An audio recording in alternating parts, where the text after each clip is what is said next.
Greetings and welcome back to Room 303 and our chats with Emily, as we are calling our readings through the poetry of Emily Dickinson. We are in the Johnson edition. We turn out of poem 708. I sometimes drop it for a quick. Notice quick here, capitalize. This is another theodicy, the question of why must there be pain and suffering in this world. Our assumption is that you've been following our stuff at learnstrong.net, down that left-hand side, Chats with Emily, our playlist. I'm hopefully that you worked through our set of introductory comments where we talked about our big five. That is to say, what does each of these texts say epistemologically, what you can know ontologically, who we are, psychology, the study of the individual mind, sociology, the study of the collective or group mind, and then there's that fifth of the big five, theodicy. Why? Why must there be pain and suffering? And the way in which Emily will talk about, sometimes I just have to let it go. Now, the scholar Ruth Miller has suggested there's something else going on here as well. And if you've been doing this study with us, and one more of our assumptions is that you've been reading with us all the way through the previous 707 poems, we just finished with 707, The Grace Myself, then you'll be able to place what is happening in this poem with other poems that we've already studied.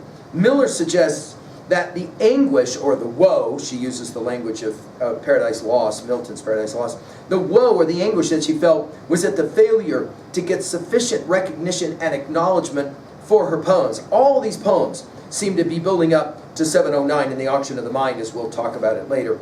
Notice in this poem, Miller continues, Emily sometimes drops her anguish and returns to the quote-unquote quick of life, the real living.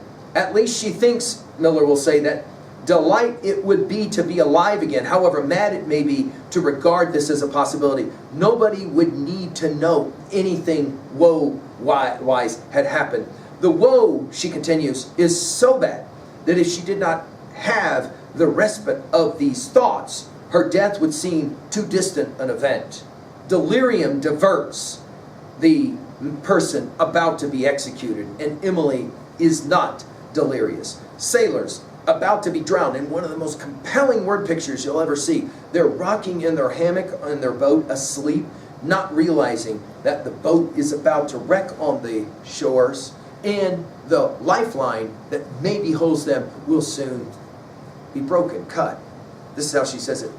I sometimes drop it for a quick, the thought to be alive, anonymous delight to know, and matter to conceive, consoles a woe so monstrous that did it tear all day without an instant's respite, 'twouldn't look too far to die.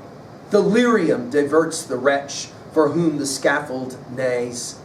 The hammock's motion lulls the head so close on paradise. A reef crawled easy from the sea, eats off the brittle line. The sailor doesn't know the stroke until he's past the pain.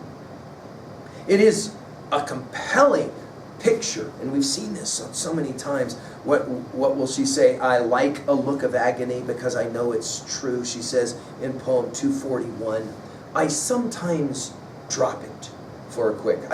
It's such a personal, again, Chats with Emily is the name of our series. It's such a personal insight. You might have asked her, how do you get through the rough stuff? And she says, sometimes I just got to drop it, let it go. For a quick, notice capitalized again. It might be like a quick thought. The thought to be alive.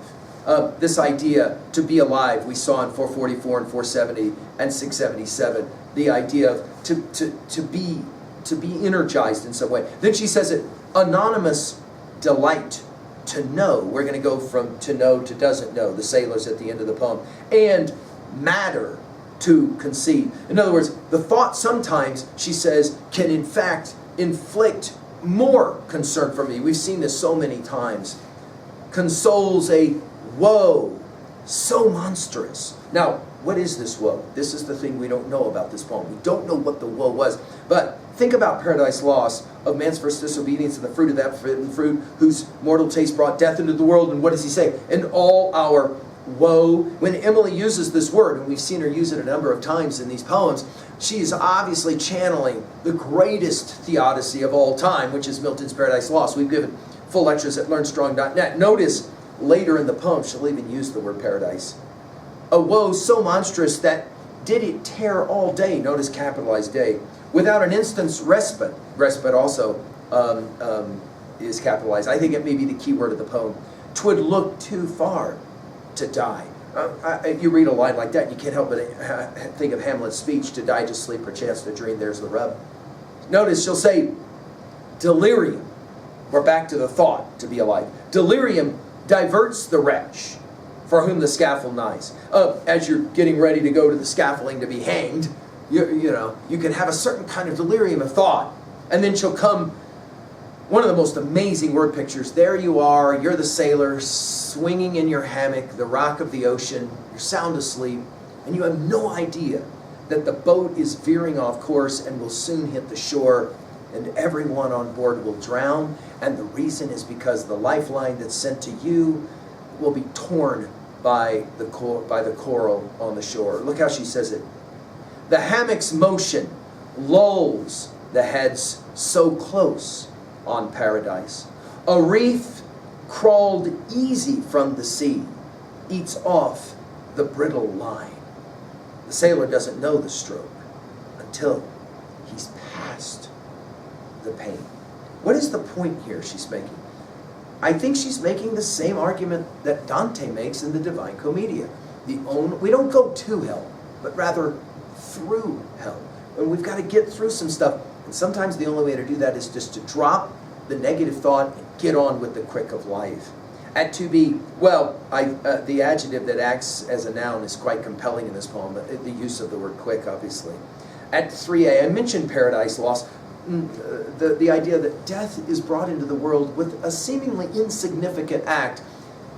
And then, of course, poor Adam and Eve. What is it they have to do by the conclusion of that classic poem? They have to leave paradise and walk hand in hand. Finally, at 3b, when was a time that you had to find your way, not to hell, but through hell? Thank you.